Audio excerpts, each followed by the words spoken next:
My name is Mark Hobart, and together with my colleague Cola here, we're presenting Public Service Announcement number 4, 1816, A Year Without a Summer. This is going to be on Caveat Mind, the YouTube channel. I am a catastrophist, Professor of Doom. The summary here will be available. I have a number of ways to reach me. Mutare Fatum is my motto, and it stands for to change fate. And try Caveat Mind otherwise. The references that I base this on, primarily this one and then these others here. And down at the bottom you see a row of the ends of the world, how the world will end. And a number of them are about, a number of chapters in these books are about volcanoes. We all face a number of biases. And that's what the ostrich paradox, the last one on this references, can you see a theme here, is about. We underprepare for disasters, even ones that are very prevalent. You know, there's over 1,000 active earthquakes in the planet. Many of them are underwater, of course. Myopia, amnesia, optimism, inertia, simplification, hurting. I recommend the book, The Ostrich Paradox. And these books about things that could destroy civilization itself or has destroyed civilizations. There's some articles there. The Essential Concepts series is to identify strategic assets, identify systemic vulnerabilities. We think back to natural history, think of the worst case scenario, and develop policies with built-in resilience and sustainability. The universe is a violent place. There's quasars and black holes and asteroids and planetary collisions and even galactic collisions. The Earth itself is estimated, according to the natural science narrative, to be about 4.5 billion years old. And for the first half billion years, it was a red planet with a molten lava surface and toxic atmosphere. It had volcano breath. That's all it was. Then it cooled down to form a thin crust, but it's still super hot inside. And there are many breaks in the surface, especially along the tectonic plates, called volcanoes. And you say, oh, volcanoes, how big a threat is that? Well, there have been 5 great extinction events in the history of the Earth. The greatest extinction event was the Permian. See the Siberian traps. Then at the end of the Triassic, was caused by volcanic activity along the Central Atlantic Ridge, which began the creation of the Atlantic Ocean as the Africa and Europe separated from North and South America. Dinosaurs at the end of the Cretaceous are generally thought to have been extinct from a comet, meteor, asteroid collision. But when that thing hit the Earth, down around the Yucatan Peninsula in Mexico, it went all the way through, and outside the other side of the Earth came the Deccan volcanic traps, the Deccan traps, which in India, which are just about as much a cause of the extinction of the dinosaurs. Humans have had several close calls. Toba volcano caldera in Sumatra, Indonesia, 75,000 years ago, is believed to have nearly wiped out humanity. The volcanic explosion index came in as an 8, the highest number. Thera, Santorini, Mediterranean Sea, somewhere between 1350 and 1600 BC. It coincided, I believe, with the Exodus, which explains that there were 7 plagues of Egypt, and that its VEI was 6 to 7. Now, to tell you the truth, the first plague of Egypt was the Nile turned red. That was an algae bloom, in my humble opinion. And that led to the death of the fish. The fish died, and the frogs came up onto the,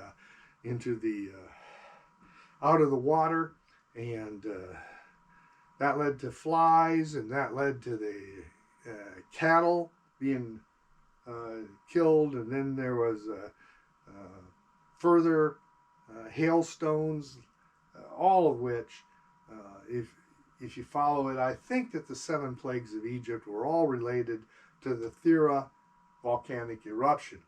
Mount Vesuvius in Pompeii is probably one of the most famous ones. There's a number of them. Krakatoa is one. Pinatubo in the Philippines. Mount St. Helens was a mere size 5.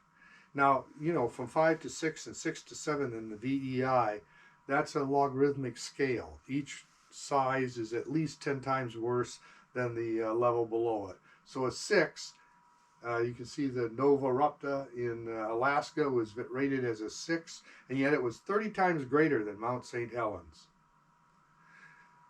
The problem with volcanoes, normally they're just pimples on the face of the earth, and the eruption is local, a disaster, but where they become catastrophic is when they have a VEI of 7 to 8. And the danger is that there will be a worldwide ash spread for years, leading to famine and starvation. The most famous was the Tambora eruption of 1815. That led to the year without a summer, 1816. Tambora ejected 1.7 million tons of ash and dust in the atmosphere in 1815. As a result, in the following year, as the ash clouds spread over the earth, and this really happened, this is history. 1 foot of snow fell in Quebec in June 1816. 6 to 12 inches was reported in Nebraska in June 1816. Frost in every month in New England in 1816. It was cold. Crops failed.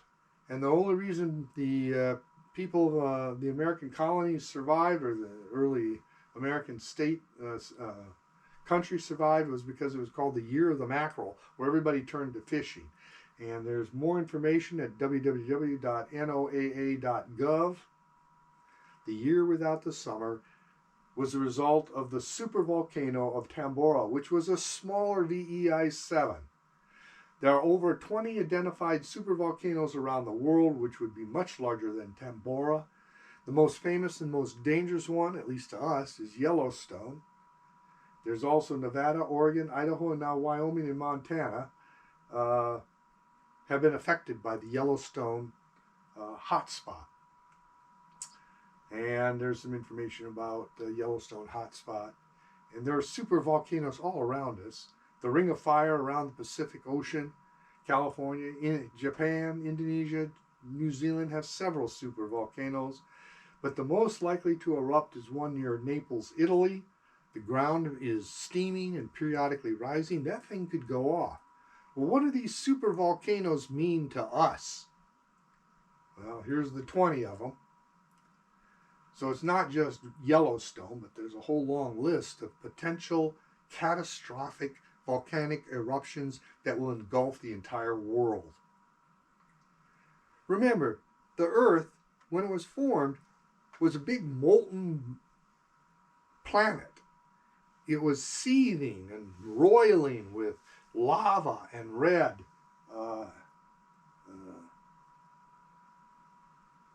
plasma. It was a huge. It was a whole volcano.